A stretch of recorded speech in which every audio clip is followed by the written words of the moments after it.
Us right now. He's a fellow at the American Enterprise Institute, Fox News contributor, Marc Thiessen. Marc, good morning to you. Good to be with you. So he is the most honest president in American history. Explain that metric to us.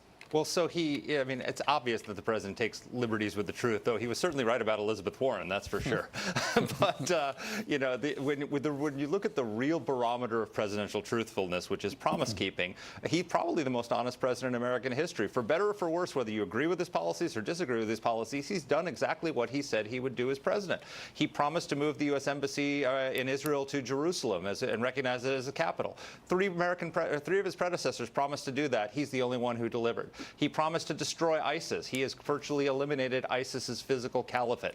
He promised to impose a travel ban. I personally don't agree with the travel ban, but he promised to do it, and the Supreme Court upheld it. Right. On the economy, he promised a tax reform and a massive regulatory rollback. He's done it. On energy, he promised to open up the Arctic ANWR and approve the Keystone XL and Dakota Access pipelines and to pull out of the Paris Climate Accord. He's done it. You just go down the list of the things that he promised to do. Sure. He's done them one after another. So, you know, when it comes to honesty, what Americans expect from a president, they expect presidents to keep their promises. And sure. Donald Trump does that every day.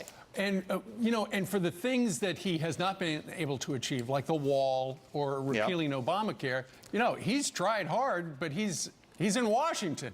Nope, that's absolutely right. I mean, he's absolutely made an effort, and it's been Democratic obstruction and the resistance that has blocked it. Or in the case of Obamacare, it's been you know, one vote on the Republican side.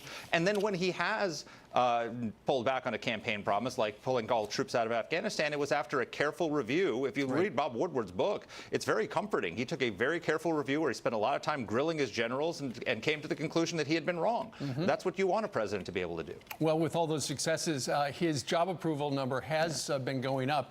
ABC News poll shows that Trump has 41% approval, up from 36% in August. And Marc, when you look at some of the headlines from some organizations that are not necessarily in his camp, they give him credit for the economy. At CNN, Trump's right. The economy is doing well and he deserves some credit. NPR, U.S. economy surges to a 4.1% pace in the second quarter. In the Chicago Trib, this is what a booming economy feels like. That's got to make the president feel like he's on the right track.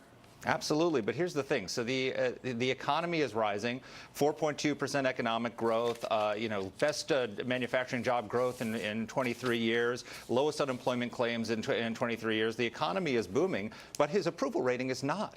And you have to ask yourself, why is that? There should be millions of Americans who are seeing the effects of the Trump economy, who've been lifted up by the Trump economy, and are saying, you know, I ought to give this guy a second look, and that's not happening. And so the question is, why is that? Yeah. And one of the reasons is because he has not, well, he's been very focused on feeding his base. Right. He has not been as focused on reaching out to people who don't yet agree with him, who could be coming in, and he needs to do a better job of that. Something to think about. Marc Thiessen, the most honest columnist in modern history. Marc, thank you very much. Thank you. All right, a judge threw out the Stormy Daniels lawsuit yesterday. One of them, we'll tell you more in a minute.